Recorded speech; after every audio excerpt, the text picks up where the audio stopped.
Narinig mo na ba yung kasabihang nasa tao ang gawa, nasa Diyos ang awa? Maganda pakinggan, pero naiintindihan mo ba talaga ibig sabihin nito? Marami kasi iniisip na ito ay parang bahala na si Lord, gagawa ka ng konti, tapos hihintay mo na lang ang awa ng Diyos. Pero mali yun. Ang totoo, ito ay isang paalala na meron tayong parte at may parte ang Diyos. Nasa tao ang gawa. Ibig sabihin, trabaho natin ang kumilos, magplano at maghanda.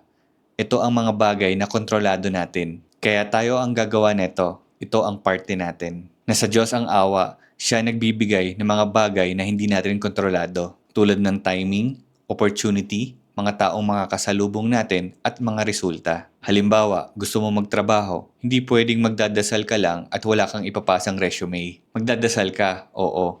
Pero magpapadala ka pa rin ng mga applications mo, maghahanda sa interview, mag-aaral ka. Kung may exam ka, hindi naman pwedeng puro dasal ka lang tapos hindi ka magre-review. Ang kasabihang ito ay hindi excuse para maging tamad, kundi reminder ito na hindi sapat ang gawa kung wala ring pananalig, at hindi rin sapat ang pananalig kung wala namang gawa. Sa madaling salita, kailangan natin ng disiplina, sipag at tamang desisyon. Tayo ang magsisimula at si Lord ang tatapos. Ikaw, saang parte ka madalas nagkukulang? Sa gawa o sa tiwala?